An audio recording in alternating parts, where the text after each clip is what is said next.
Hey y'all, welcome to the P Show. Thank you for taking time out to tune in another week. Where is that sound coming from? Who knows? Who knows? I don't know where that came from. It must have been the production.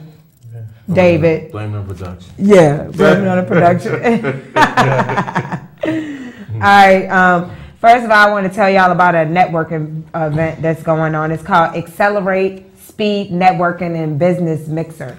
One of my friends is doing it. You know, if y'all heard of speed dating before, instead of speed dating, it's speed networking. So you need to come with like 40 cards, at least 40 business cards, and a 60-second elevator pitch. The best one you got.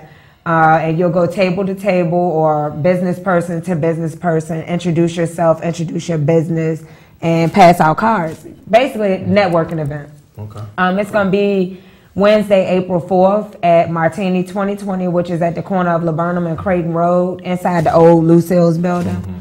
To find out more information about it, contact Unique at 304-2874. Okay, how was y'all week? Mine was kind of hectic, but, you know. Thanks for driving up. Hey, y'all, this Al Tariq Gaskin. We're going to call him Al tonight. Yeah. After we too hard. Mr. Al. Yeah, you know, it's always a pleasure coming out. Yeah, I like it that you don't mind driving to get to the P Show. Nah. This is like your third time. What about the gas? I know the gas can kill you.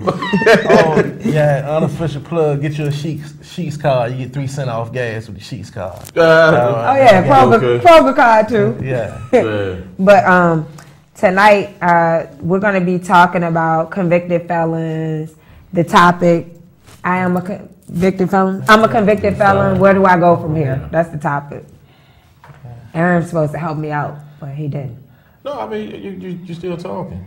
You want me to jump in? You know, I want to be rude. Slide in. Go ahead. It's your turn. I'm gonna slide in. Yes, topic. We're talking about convicted felons. Where do I go from here? And Mr. Al here, he wrote a wonderful book. And King of the South. King of the South.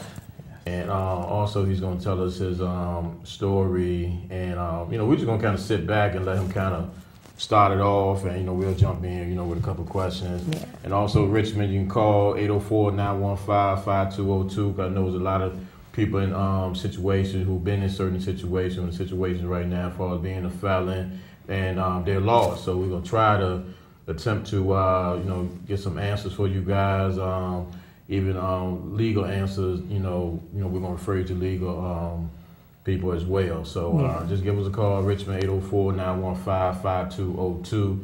And we're going to turn it over to Brother Al right here. And, just go ahead with it. Okay, don't get nervous, Al. I know how to. Al don't do this TV thing. I don't do too many cameras, kind of camera shots. Yeah. The topic, when I reached out to Pumpkin, I was basically trying to promote my second novel, which is due out, King of the South Part 2. And then she got in contact with me and told me about the title of the show and the topic. So that kind of like overshadows what I'm trying to do from a legal standpoint as far as push my books. Because us being convicted felons, a lot of us feel like, where do we turn? Where do we go? There's nowhere we can go for help. Where I've always been taught where there's no lane, create a lane. Not as long as it's not nothing illegal, you can create lanes for yourself. Don't fall victim to the stigma of I'm a convicted felon, I can't get no job, I'm not gonna get no job. A little known fact is that a lot of businesses are federally bonded. So the federal government will pay them to hire you. And put a bond on you. Like, let's say some equipment get missing, they got like a $10,000 bond on you. So whatever equipment that get missing or whatever, they're covered. But that's not of your concern. That's just an incentive for them to hire you. Like, okay, well, your merchandise is protected. All we want you to do is just give them a job, give them a chance. And they get federal tax breaks to hire you. And a lot of businesses don't even know it. So you got to use what you got. If you bring it to their attention and explain it to them, well, I'm a convicted felon, but, you can get federally bonded. And not only will you get a tax break, but the government will help pay some of my wages, and all your merchandise or your tools and stuff will be bonded by $10,000. So that's incentive for them to hire you, because at the end of the day, it's all about money. Who don't want extra money? Who don't want tax breaks? And any business wants any tax break that they can get. That's true. Now let's go backwards, because he didn't come on here because he was a felon, as he said. He came on here to talk about his book, which is part 2 of King of the South. But with the book, how did you get to that point with writing books? Did you start writing books because of what you went through with jail? Did you start writing books because it's just something that you want to do after jail? Like, what got you to that point? Well, during my incarceration, I always felt like it was something that I needed to do and get started that was positive, so I wouldn't be influenced by the negativity of society from where I come from. Mm-hmm. You know, for the drug game, the streets, it's gonna always be there. But I wanted to give myself a chance. Being that I got incarcerated when I was 18, and then I'm coming out 36. How many years is that? That's 17. 17 years. Wow.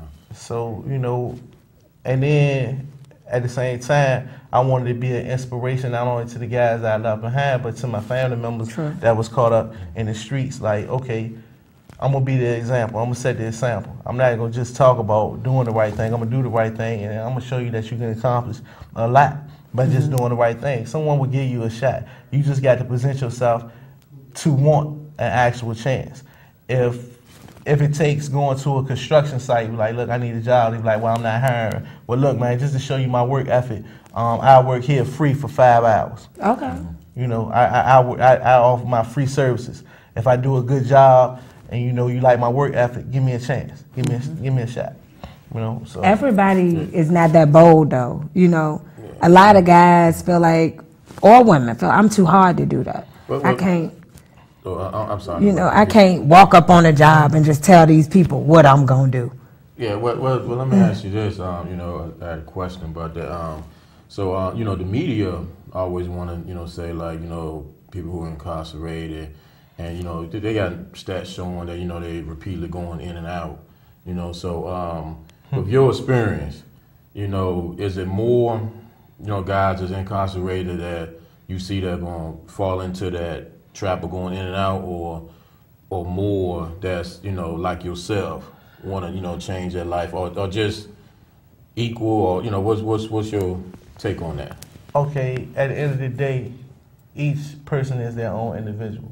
Okay, so if you have a person like myself that wants something out of life, that want to live, and gonna do everything legally to do that, versus someone that has their mind made up of, okay, this is what it is. A lot of recidivism, what I found, because I asked questions to the guys that I seen come back while I was in. They'll get released, come back, get released, come back again. So I'm like, man, what's going on? What? And they don't want to take responsibility for their own actions. That's number one. They are quick to blame someone else. Well, it was my PO, man. My PO was on me too much. She wanted to know my every move. What did you come back? They need to know your every move. It's called a conditional release. That's right. Their job. So after that, most of them talk about where I was getting high. That's the lead. That's the leading cause. Getting high and driving without a license. And I think that in the city of Richmond, you shouldn't have no driving without a license charge, because the city bus run almost 24/7. I agree with that. So, but you gotta drive. You like gotta it looks good. You put some rims on it. You know, you shine it up real good. It looks good. It looks better for you to go to a woman's house in a car than getting off the bus. Okay, but so if she for you, then she understand your story. Explain that to them. Right. You know. But it's a low self-esteem thing too. Like, you know, I want to shine. I got to show everybody that I'm back. I'm back. So they come right back out and fall into the same thing and go right back. Yeah, you know, I realized that too, like with time. Once you lose time, you can't get it back. So you got to make the best of what you got left. And guys are so busy. When BET videos was the worst thing they could ever. I mean, don't get me wrong, it's entertainment, but a lot of people cannot separate entertainment from reality. True. So they busy trying to pop bottles like the rappers do. But okay, at the end of the day, you don't have that type of money. Nah, but it looked good. For the moment, okay, for the moment, okay. Decision, Look, I just left from CIAA last week, like a week and a half ago or whatever. That's what they was doing down there. They spent money like that, party with the stars, spent money with the stars, whatever. But the thing about that, Pete, we talked about that last week. You say it looked good. Yeah. But, you know, how many people went down to CIAA with rent money? How many people went down to CIAA that they call on the repo list? Oh, my God. I mean, you know, how many people really did that, though? You know, you popping bars, you have a good time then. Come Monday morning. But you got to come back to your you got to come Monday morning on the eviction notice, or you lost your job because you called in sick. I hope ain't nobody do all that damn CIAA. No, believe me, you know they did. Yeah. You know they did. You know, yeah, plenty of people did that. You know, but you gotta save up for trips, man. Yeah, I want to get back on the book and stuff. As far as you know, tell the people, Richmond, what's the book about, and how do you get started with that? Well, what happened was, you know, a lot of guys. Urban fiction had came back real strong, thanks to people like Terry Woods, Nikki Turner, the one from Richmond, the real Nikki Turner. Yeah. Real Nikki Turner. Yeah, as she put it on Facebook. Oh, we got a call, y'all. Got a call. An early one. Thank you for calling the P Show. How you doing? Hi, I'm fine. How are you? All right. Doing good. What's your question, Carl? Well, I'm calling with a comment. I was recently released in August, and when I got out, basically, while I was in there, I got a lot of time management and patience and everything. And I just was looking for a job, and I was honest and upfront on applications, and my main focus was just getting back out into society, taking care of my family and my kids. So did you find a job? Yes, I did find a job. I'm actually working in a group home. That's good. Excellent. That's because it's hard to get in a group home with any charges because you're working around kids, right? It is, right. No, I work with mentally ill and disabled, but I was upfront on my application. I didn't have any barrier crimes. Okay. My crimes was more or less credit card fraud and forgery, and at my job I don't handle any money or anything like that. Okay. But I was upfront, and that's honesty is the best thing. Someone will take a chance if you're trying. Somebody will give you a chance. That's correct. Most definitely. Yeah, that's what I was trying to get across, and you are an example of that. I'm an example of that. People are not closed to helping people, even in this new millennium, even in this recession. But they want to see that you're trying to help yourself. It's so much, like Aaron was talking about with the media, it's so much stigma that has been placed upon us as convicted felons, like, okay, they're worthless, they're throwaway people, this and that, so on and so forth. If they call you by that name long enough, you'll begin to answer to it. Right, and you got to just have the mindset to push forward. And see, since I've been working, some people that I was locked up with that I knew were trying to change, I've actually brought them on to my job. So, like I said, my job, you know, they doing the thing, and everybody's working, and everything's all good. So people do change, and they learn from their mistakes. Well, we definitely appreciate you calling in. It's good to hear from a woman. Yes. You know, because mostly, people think it's mostly men out there that are having this problem, but it's not. No, it's a lot of women that are incarcerated that got children, and if you want to, once you know better, you do better, and you just learn. That's right. Yeah, that's 1,000 comment right there. You covered 1,000 with that. That wasn't even 100. That was 1,000. All right, well, thank you. Thank you. And good luck. Okay. Good luck. Yeah, see, that's an amazing story because it doesn't happen like that for everybody. But I'm starting to believe that people lying.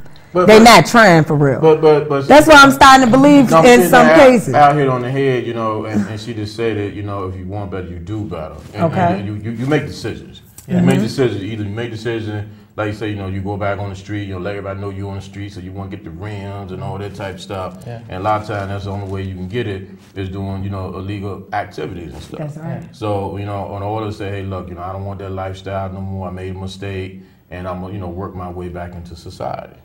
Yeah, you know, most definitely. So it's all about decision making. But yes, getting back on the book, you know, tell us how they got started and what's the book about. Okay, well, after reading a couple of urban literary authors and authors, I was like, they talking basically about a lot of stuff that I've been through and a lot of stuff that I know about. So instead of having someone capitalize off of the lifestyle that I done lived and I know. Who better to tell the story? You get in the story secondhand as opposed to getting it from me first person. Mm-hmm. But it is some fiction in the book because you have to add a little bit of fiction to keep the excitement. Entertainment. But it's definitely, if you grew up in the early 90s, you will be able to relate to this book. And for those of you that are from this era of the millennium, if you want to know what it was like back then on the streets of Richmond, definitely get this book, King of the South.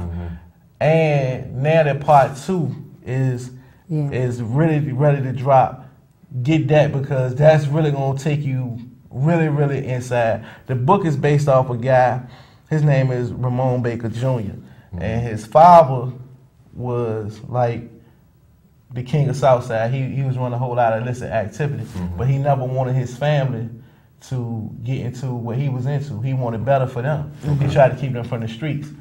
And even though his family knew what he was doing, they wasn't a part of it. But his father died an untimely death, and when his father died an untimely death, he felt as though I have to step up and live up to my father's legacy. And he found out that everything wasn't what he thought it was going to be. Right. Well, how can they get the book down from you? You can get the book. You can friend me on Facebook. I'm on the author Tariq Gaston. I'm the best person to get the book from. Because of course. It's going to be cheaper. You know, you go in Barnes and Noble, you know, and then it's going to be better for me because, you know, you go pay $15 for a book, I get like $1.15 as opposed to you come get it from me for $10, I get the whole 10. So there you go. You know, there you go. I'm cutting you a deal. Just contact me on Facebook up on the author Tariq Gaston. But I know a lot of people got Kindle and the ebooks. I'm also on that. You can download it on Kindle, BarnesandNoble.com, and in the ebook. I'm around Amazon.com. And we both have put him on our Facebook page. We tagged his name, so you can click on it and find his name, author Tariq Gaston. But the books that you made, you didn't do it to. Did you do it for the money, or did you do it for the love of it? Well, you fell in love with writing in jail, like. If you bring something to a guy in jail to read, it got to be interesting. Don't think that because they locked up, they have nothing else better to do, that they're not going to tell you that your work is some trash. Okay. So I just wrote it to see if I could do it. I talked about it for a long time, and actually I talked about it with my stepfather before he passed. He said, well, you got all these ideas, and you always talk about things.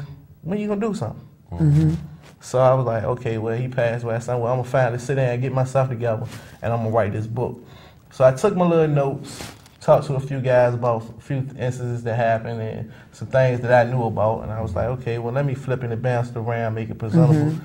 And actually, I wrote 2 books within a 90-day period by hand, because inside it, you don't have a typewriter and things like that. Do they take that from you, though? Do you have to mail it home, or? They didn't even know I had wrote a book. Because, see, I've heard that they're trying to stop stop people from writing in jail. Well, they'll stop you from using their typewriters. Okay. If you're writing a book. If you're writing a book, yeah. But they can't stop you from taking down, you know, what you sell paper in the commissary for. So I went and bought me some notebooks, a pack of pens, and I sat down. And guys, you be like, well, why are you wasting your money on that? And this is what I tell anybody. It's an investment. That's right. It's an investment. You got to invest in yourself first. You can have any idea in the world. You can have a Bill Gates idea. But Bill Gates needed investors, and he had to invest in himself first. Yeah, and I'm glad you say that. I was actually talking to somebody about that a couple of days ago about investing in yourself. A lot of people, you know, want the easy way out. You know, as far as, you know, okay, I got a business idea. I want to start a restaurant. You know, person A, give me some money to start a restaurant. Person B, give me some money. But you need, people don't understand the real entrepreneur spirit. You know, you start yourself. You know, don't wait on nobody. Start frying chicken at home. Frying the chicken wings at home and stuff. And then people like if Punk and frying chicken wings at home, they say, man, Punk got some good chicken wings. And then it's spread all around town. And then you get people interest. That's right. And then they want to put money on it. But yeah, that's the key thing: investing in yourself. Now, do it yourself first, and then the famous cliche, with the fame and fortune, fame comes first and then fortune comes later. That's right. Yeah, so I believe in that. Yeah, so definitely invest in yourself, and again, I'm always inspired with different stories like that, and you have a lot of famous stories like Malcolm X and people like that, who just kind of turning life around, being incarcerated, and I always admire people like that who just take something that a lot of times destroy people. And when I say destroy people, they get into that cycle like we talked about, going in and out of jail, because you hit it too, talking about the self-esteem. I know guys I grew up with, rolled with, it's like they figure, I did one bid, that's all I'm gonna do for the rest of my life. Yeah. Instead of just changing. And it starts up here in that mindset, choosing not to do that, choosing to do better. Yeah. Yeah, so. Yeah, most definitely, like, that's number one. You gotta want to do better.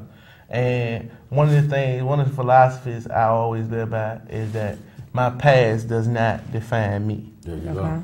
Don't let that be like your badge of honor. A lot of guys in the urban areas, they look at it like, okay, I'm in the penitentiary, I got my stripe. Right. Yeah. It's nothing cool. I mean, it's nothing cool about that. I know I hated every minute of it, because you were young too, though. Yeah, I was young. You was a kid for real. You just turning. You was 18, right? Right. And I mean, so everything happened right at 17, or it happened like at 18? right at 18. Like I wasn't even 18 for 6 months. That's what I'm saying. Like you was still pretty much a baby. I don't feel like an 18-year-old knows everything, even though you explained that you had been in the game for a minute. Yeah. So you had everything that you wanted right before you was even 18. But at the same time, that's scary to be taken away from everything at that young age. Yeah, I mean, that's what, I listen to a lot of rap music, and I love Yo Gotti, that's my dude. I love Plies,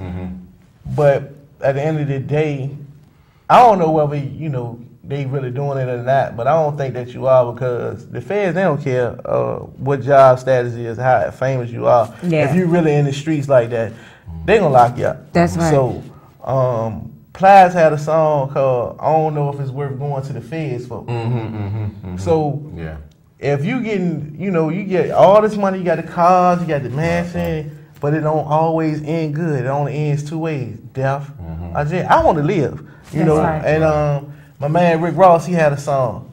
I think I'm Big Meech. I think I'm Larry Hoover. Yeah. Do your research on Big Meech. Right. Big Meech got a lot of fed time, and Larry Hoover is never coming home. He got locked up in the 80s. Yeah. And we ready to go into we went 2010s now. Yeah. So They heavy. Yeah, Like it's real heavy. A lot of people want the glorification that comes with that lifestyle, but don't want none of the punishment. Right. That's why you got a lot of guys that's turning and cooperating. It's cool when you out here and you getting money. It was all good just a week ago. But time's changing now. But Everybody telling now. Yeah, like they break soon as they get down there now. It ain't I'm about to say that because you talk about them hardcore gangsters like the Larry Hoovers and Big Meech and all them. Them guys in rollover. Yeah. These kids today, I'm putting you kids on blast. They're trying to be street out here. Y'all snitching. I don't care.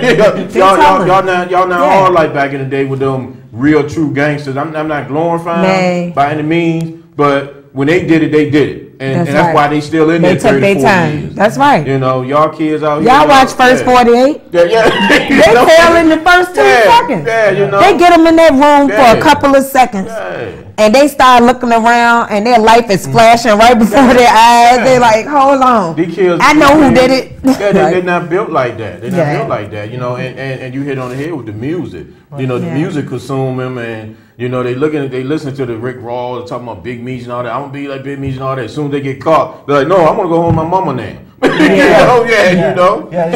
not a game. It's not a game. And my uncle had said something to me. He was like, and he was real heavy at one time. He was like, it's funny. I talk to the young guys. They don't want to talk to me, but they'll listen to these rappers that ain't really living. I really lived it, and you won't even pay me no mind. You think I'm washed up. You think I'm in the way. But what I'm trying to tell you is that it's not worth it. That's right. When the judge hit that hammer, boom, get him out of my courtroom. That's where you going out the courtroom. The deputies around you. Going out the courtroom, down to the jails, and you gonna change out. You can put on the shower shoes, and men folk, even if you are female, you will be around women folk 24/7 for the whole period of time. You know, I didn't like that. I didn't like it. And that was a long time too. Right. I had to figure out a way to stay out. You know, getting out is really the hard part, but staying out is even harder because you coming into a situation where everything is foreign to you. You've been gone. You could be gone 6 months, and things done change. Right. So if you're gone over a decade, things really done change. Yeah. Like my man Rodney White, he had the cell phone from the West End. He had the big cell phone. Yeah. He said when I went in, we had this. When I came out, we had these. Right. You know. And I was telling him, I was like, well, you know, the big boys had a cell phone. I was a little boy, I had a beeper. I actually experienced that. I had a family member who they're roughly about the same time, about 12 years, and you know, and I think he went in roughly like early 20, about 20. He came out almost like 30, and like you said, it's like he like, what's this? And he riding around Richmond, you know, we ride, and he like, what's this? Yeah, what's this? they done built up and everything. Exactly. And you know, time will keep on going. Yeah. That's the thing. You know, people gonna keep on rolling regardless you like it or not. You know, that's one thing we can't do as humans. We can't stop time. Time will keep on going. You know. And so another thing that I can tell people that's coming from the incarceration situation is don't expect it. Don't come out here expecting Joe Blow to be still on top of his game, riding around the Cadillacs with the rims, with now it's the Escalades with the 24s, the Yukon Denali's or whatever. Because when you're on the phone, you don't know what's really going on out here. You got 15 minutes. 15 minutes is a millisecond in the real world. Right. So you don't know what's really going on. You only know what's been told to you and what the guys coming in telling you. A lot of guys, and I'm a firm believer of this, if you have been out here in these streets of Richmond since 1990 or 89, 88, and you have not caught a bid, long bid, and you've been selling drugs since then, you are the police. And You just called them out. That's real. That's real. Yeah, So if they been heavy since then, they still heavy out there. Yeah, but you They're the police. Yeah, they working for them. Yeah, you working doing for something. them. So why would you align yourself with the police? Oh, I'm gonna go get with him because he getting money. He ain't gonna do nothing but give you up so he can stay out here. And then guys, a lot of guys, I can't speak on females, but guys, my baby mama, my baby mama. Oh my goodness. Oh man. Yeah, I'm gonna talk about that too. Hold on. Thank you for calling the P Show. Well, thank you for allowing me to call. My name is Miss Costello, and I just wanted to make a comment that if anybody's coming out of incarceration and you're not trying to get into a prevention or intervention program to make yourself rise above, you don't need to worry about the people you used to hang out with on the corners because they're either still going to be there doing the same things or they're going to be dead or you're going to be saying goodbye to them from jail. Focus on yourself, improve yourself, go to the Goodwill, get involved with them so that they can work with the ex-offenders and get your voting rights back and keep the focus going and leave a positive impression amongst the children in the community and work with them and do something constructive. That's right. Yes, I totally agree with you, Ms. Costello. But you have a lot of guys, and from just dealing with, I've been over my 17 years, I've been to like 9 different prisons, and a lot of guys have the same mindset of they just want to impress someone. They want someone to talk about them. So instead of in a positive way, like everything you said, about influencing the youth are our future.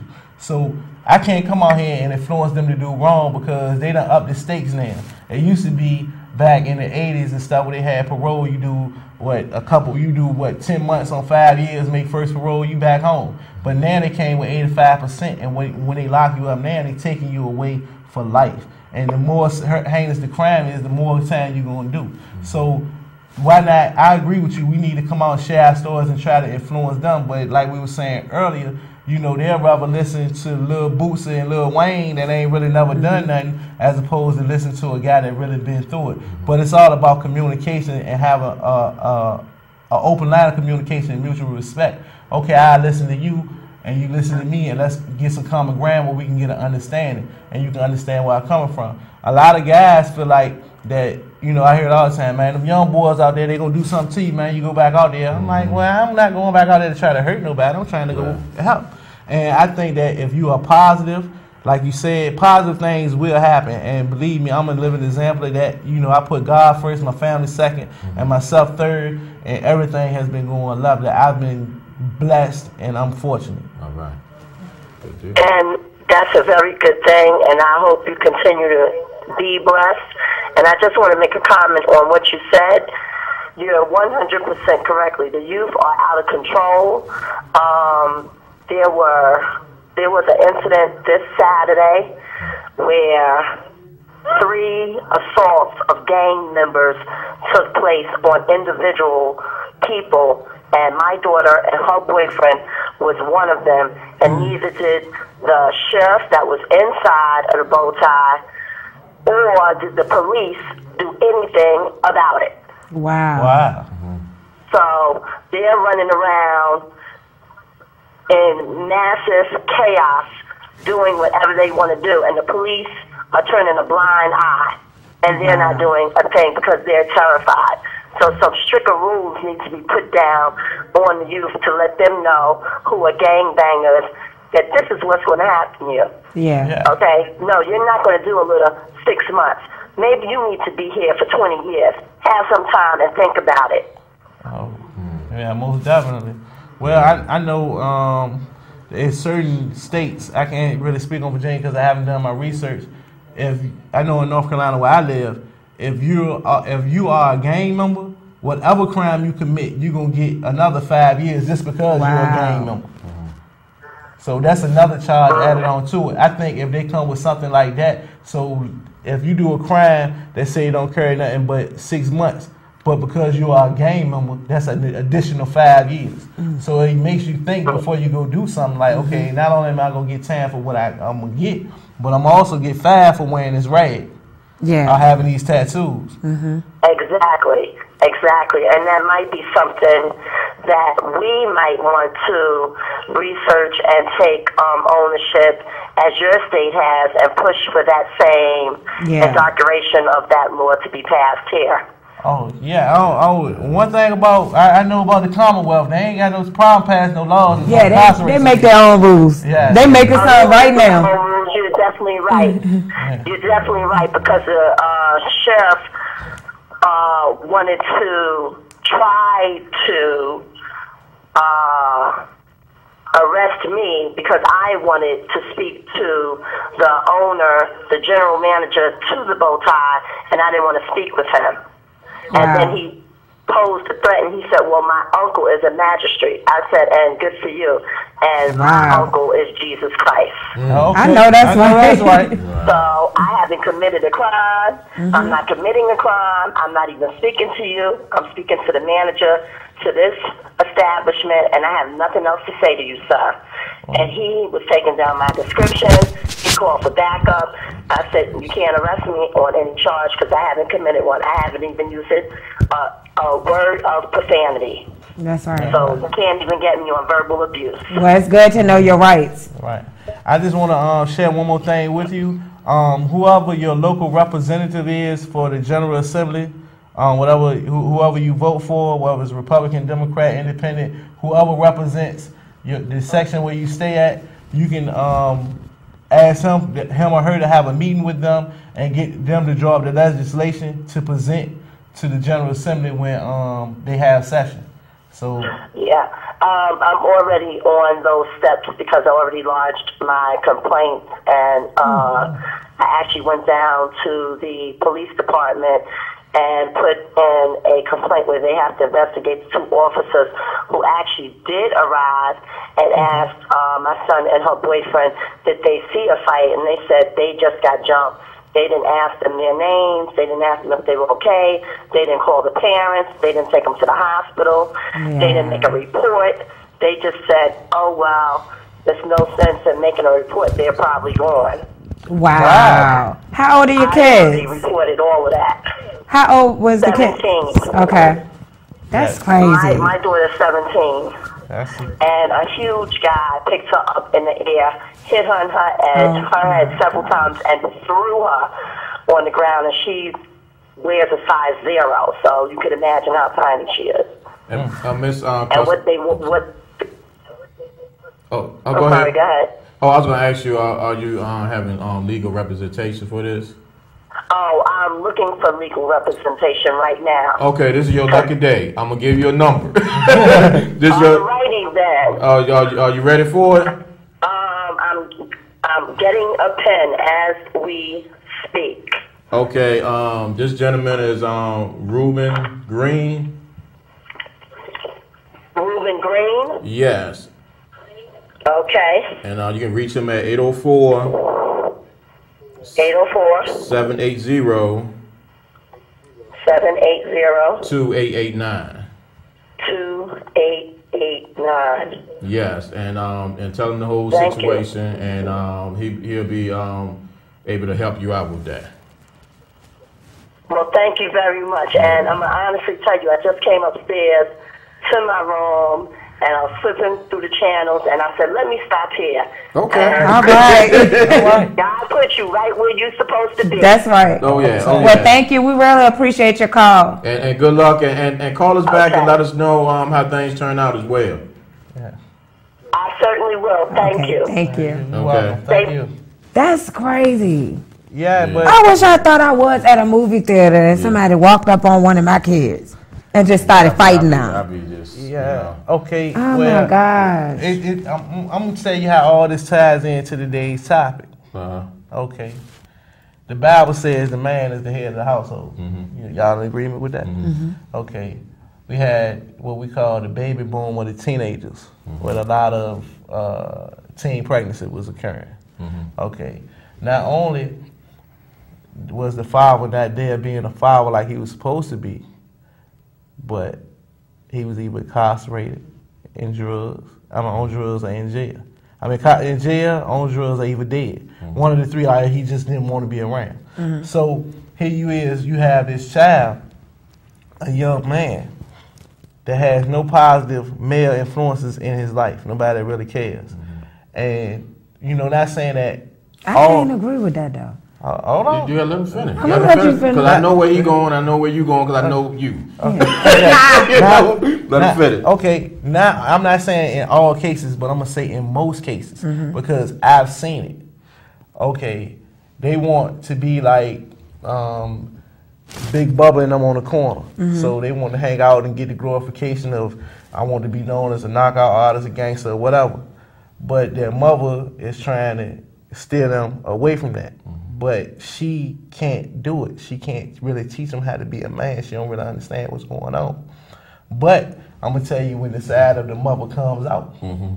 Okay?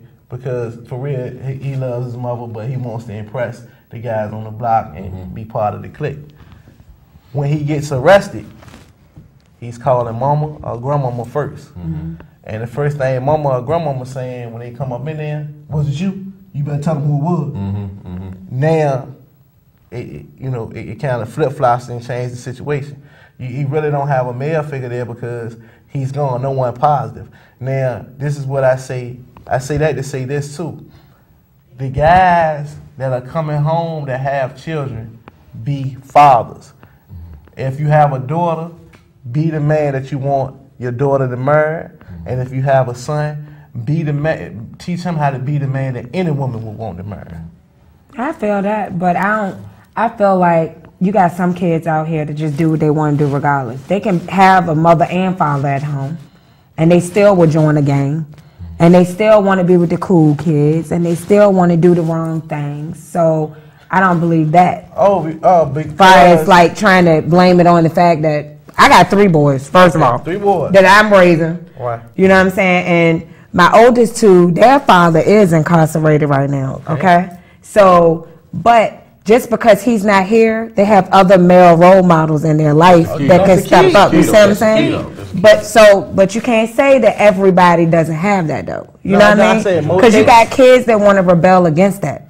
Yeah. That it might be you, Aaron. You the uncle that's coming around doing everything you can for this particular child, but they still hate you because you're not their daddy. Yeah, I mean, you know what I'm saying? You gonna have that. I mean, you know, everything ain't gonna be 100%. But the key is you say they do have some type of role model. But a lot of women I see these days, you know, we had talked about Big Mama a couple of weeks ago. We talked about Big Mama back in the day. Yeah. When Daddy wasn't around, whether he died or, you know, whatever, Big Mama had guys in the neighborhood stepped up. Yeah. And I think that's what we're missing today. You know, as brothers, we're not stepping up in the community.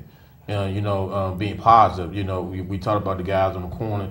All we doing is being on the corner. You know, we got a pants sag, we drinking, selling drugs, you know, all of that. But we're not stepping up. Like if we see a young sister like yourself raising 3 boys, instead of trying to get with you all the time, we need to say, hey, look, Pump, can I take Junior to the barbershop? You know, I'm going to the barbershop. Can I get him to play Little League baseball or something? You know, them positive role models and stuff. And, you know, and I tell women all the time, especially the single women, women, this is going to be a whole another show topic. But women, stop making the mistake of getting involved in your so-called role model for your kids. And that's what women messing mess with up. guys. Right. Because they're going to go in and out. Can't bring everybody around your kids anyway. They're going to go in and out. And women need to get involved with somebody, for their kids. Have somebody that you ain't get involved with. Right. And that's what a lot of women mess up because, ended up by the time because he here for a little bit. Yeah. And then he gone. By the time the kid 15 years old, he had about 15 Uncle Joes, Uncle Mookie, stuff like that, but that's what a lot of women mess up at, and you can't, sometimes you can't control things, sometimes you can. Get that brother that's down the street, and again, like I say, it's our fault as men in the community, we're not stepping up. Right. We're too busy trying to get with, the girl and a whole bunch of garbage instead of helping the girl, whether she got a male or a female, helping them. Yeah. And instead of just, all that other garbage we doing. Yeah, but see, and like what you said, when you have like a single mother, and let's say she's in a condition, a living situation where she stays in the project. So she working trying to get out of the project to provide a better life for her kids. Okay, well, you may have to work nights. Yeah. So now your child there who's unattended. Right. So they gonna gravitate. At the end of the day, in a nutshell, they want love and attention. Right. Even if they rebel and they want love and attention, some type of love and attention that they feel that they deserve. So the onus is on the parents to be like, hold on, come on home, let me pull you up, talk to me, tell me what's going on. Why are you acting like this? Instead of saying, get out the street. Listen to what I say. I'm your mama. I'm your daddy. Right, you can't demand. You got. My niece is like 9, 10. If you hold a conversation with her, you think you're talking to a 30-year-old. And because their kids are so much advanced now, the technology is there. So we have to get on their level of communication. Let's find out what's going on. As far as the gang situation goes, that's a lot of, to me, peer pressure. Yeah. Because it used to be like neighborhoods, like if you were from a certain neighborhood, this and that. But now, I guess a lot of guys feel like, I call them cloth cowards. You know what I'm saying? Yeah. Because, that's what I call them, cloth cowards. Because no disrespect to the gang culture, where it's real at out LA, out west. And that's Midwest. That was their thing. Right, we didn't grow up like that. We didn't grow up like that. So all of a sudden now, that has migrated over here, and they have adapted to it. And now it's like, if you're not in this, you're not cool. Be yourself first. If somebody can't accept you for being yourself, then they're not really your friends. And if they need your help to do something, then they really a coward. Hold on, I'm gonna call my homeboy. You be here when he get here now. Yeah, I got to call my homeboy. That's the whole point of being in the game. Yeah, because they do everything together. Yeah, but you got to be able to. You got to be able to stand up on your own too. You got to, because that gang ain't gonna always be there. And I'm gonna tell y'all straight up. I'm gonna keep it 200%. There you go. When you are incarcerated, Your gang family is not sending you no money. They not coming to see you. They not looking out for your family. Only thing they gonna say is, yeah, that's my boy. I love him. Or that's my girl. That's my homegirl. Love her to death when she coming home. I'm gonna write her, yo. Let me get the address. The letters is never coming. The pictures is never coming. Don't even expect it. Don't even expect it. These people that you run around, you trying to impress and be with, don't mean you no good. They don't really love you. You know, it's everything is just for the moment. They love it for what you can provide. I tell you what, this is what you do. If you want to test your gang members' love for you, stay in the house a month. Go to school. They ain't gonna let you home. do that. They ain't gonna let you do that. No, that's what. There's rules in the game. No, it's not. No, they got weekly meetings and stuff. Okay, but what I'm saying is, no rules overshadow the rules of the household where you live in. That's mom and daddy rules kids come out first. there doing the wrong things and they end up in juvenile. But it was a situation I read about a week or so ago. I can't remember exactly where it was at, but it was a sad situation. Unfortunately, a young man, I think he was 14, I'm shooting his mom because the mom was trying to get him out the game. Okay. And I think it was Chicago, I could be wrong. But it happened about a week or so ago, and the young man, like 14 years old, shot his mom in cold blood. Wow. Because, she was trying to get him out the game. And his gang members told him to, shoot his mom. That's crazy. Much influence he had. The gang had on him. And him shooting his mom cold blood dead. And again, you talk about the love and affection. And that's what it all boils down to, because a lot of times something is missing at home, as far as the communication. Yeah. So, of course, the gang there to give you their love, like you say, but it's that fake love. When you go there for that bid, they ain't there. No. They not there, but they providing that what you missing at home. And, we even still talk about that, parents, you got to talk to your kids. You got to talk to your kids and get in their business, snoop. Get on their Twitter pages, Facebook pages, all of that. I can't do all that, No, you got to. You have to. But that's why my kids don't got Twitter or Facebook. Well, I don't feel like children belong on Facebook anyway. Okay. And Twitter, like, I just don't allow them to. I have my 12-year-old, he'll be 13 in May. You know what I mean? At 13, I feel like that's kind of at the age where you can get a Facebook. But I'm just not big on it because we see what goes on Facebook. We see what goes on Twitter. All those different social networks they got, cell phones, the text messages. I mean, you can pretty much find out everything about your kid in the cell phone. And my kids are not smart enough yet to learn how to delete their messages. So if I wanted to, I could go through it. But at this point where I'm at right now, I trust my kids enough. I feel like I done so much to them at a young age that I trust them enough that I don't have to go in their phone. But see, that's the key. That's the key, as opposed to you having hands-on dealings with your child when you had your children fairly young, right? Yeah. Okay. Yeah. You was there, as opposed to give or take 16. Okay. Yeah. She had her child at 16. Friday come, Saturday come, she want to go to average. He way back. Average. You gotta understand he did 17 years. Yeah. He don't know about these new clubs. Okay. What you got there? Tell passions. What Let's slow down. Let's say the club. Yeah, the club. The club. So then she at the club. I was talking about from that era, like, because you coming into, like, right now, teenage pregnancy is not as high as it was when we was coming up. You know what I'm saying? Oh, it's crazy now. You need to go to a middle school down here. It's bad. It's bad. Oh. They starting off early now. All right, y'all, we got a call. Thank you for calling the P Show. Hey, how y'all doing this late evening? How you doing? I'm good. I'm doing fine. I was listening to the gentleman in the middle. You say he did 16, 17 years? Yeah. Oh, correct. Okay, well, me personally, I don't know how to really, make it sound so bad, but, I think about, 80 to 90% of brothers in jail. Not myself, of course. My dad get retired from being a United States Marshal, and he counted probably, I can't even have the number. But anyway, it's bad, but you can't judge a person by the past. The past is the past. So to me, it looked like he didn't, came out doing positive things, which is always a good thing, and I got to take my hat off to him, and it's a blessing. That's because for you, someone man. come out and right back. You understand what I'm saying? So it's a positive thing, because I talk to my dad a lot. He come out of Hartford, Connecticut. Matter of fact, he was down here doing the Super Bowl and the stuff that he did.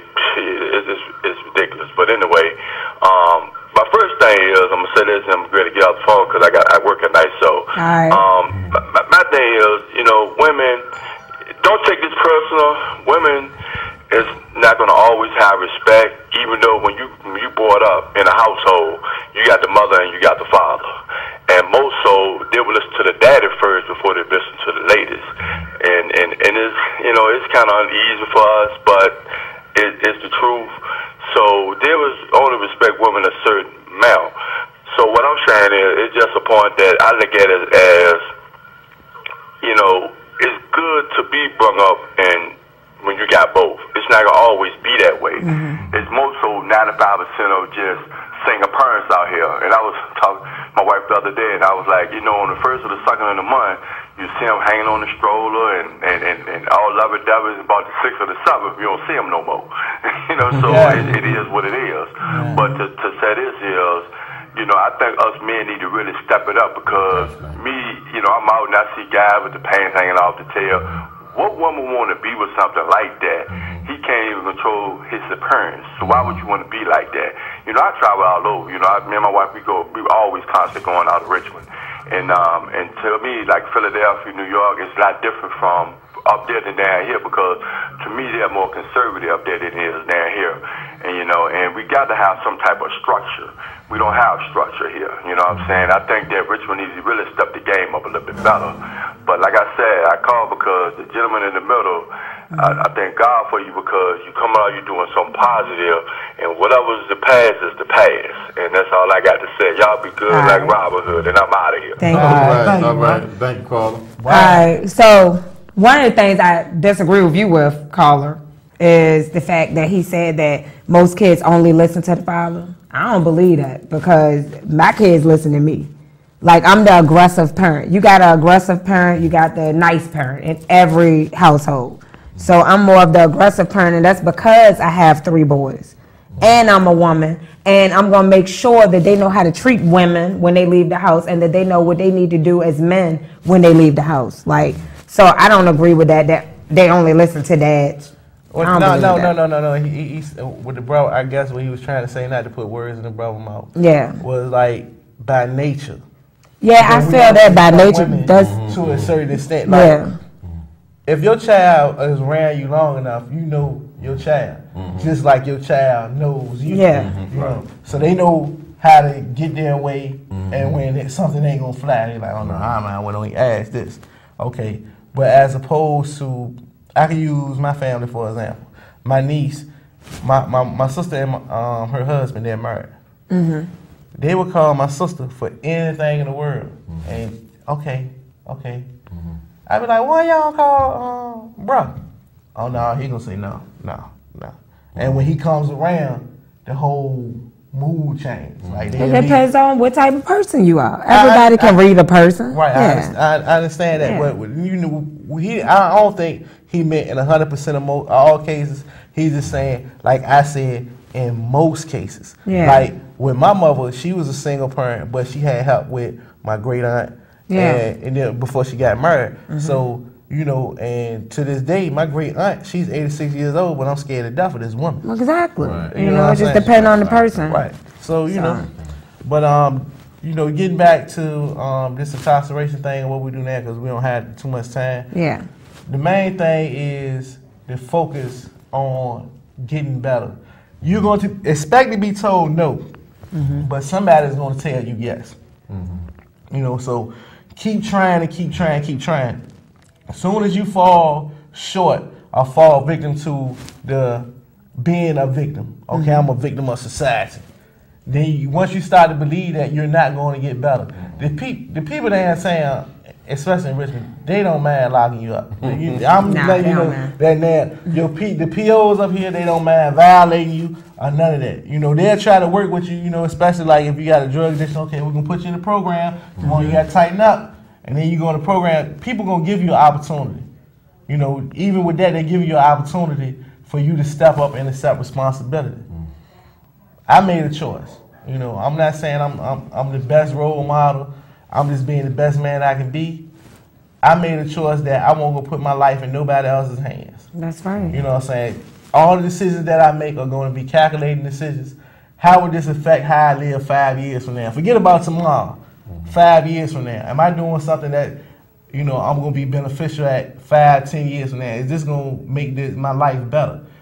Little known fact, you got to work 10 years before you can draw Social Security. Yeah. You know, you got to get 10 straight.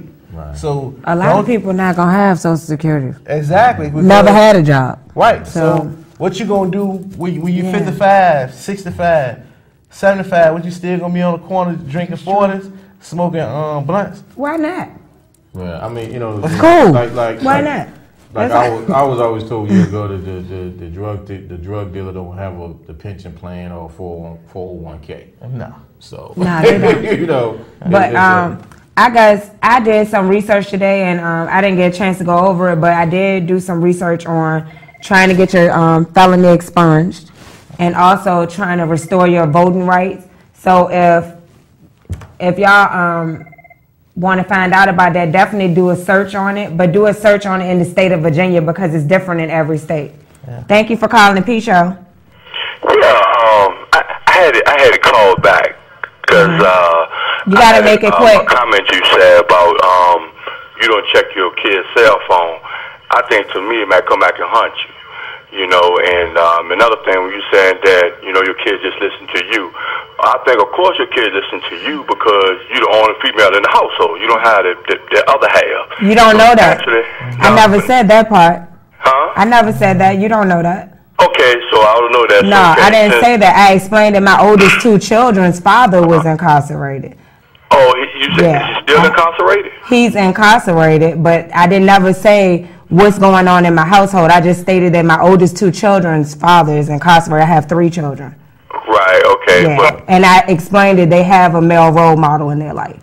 Oh, okay. That's a positive. That's definitely a positive because the way you was putting it out there, like they just only listen to you. So that's what I no, what I said was, yeah, they do listen to me. What I'm saying is, as a woman, even if it's a man or a woman in the house, I have 3 boys, but I don't agree that only a man, the kids are only going to listen to a man. That's not true. I'm more of the aggressive parent. That's just my personality. So my kids know what time it is when I speak. Right, okay. Well, you can only trust kids on a certain degree. Okay, when you say you don't check the cell phone, like I said, that could come back and hunt you because I'm always being mine. Because you never know. They be like, okay, well, I don't know how to delete it. Now I need to find somebody to show me how to delete it just in case mama do check it. So keep on being naive to not to check the kid's cell phone. I ain't naive. I just don't feel I have to right now. Oh, for real? Not right now. All right, Carl. Thank you. I'm gonna cut you off, but we'll see you next week. I'm sorry. We got to wrap it up. Again, where can we get the book from? Again, you can get the book at Barnes & Noble.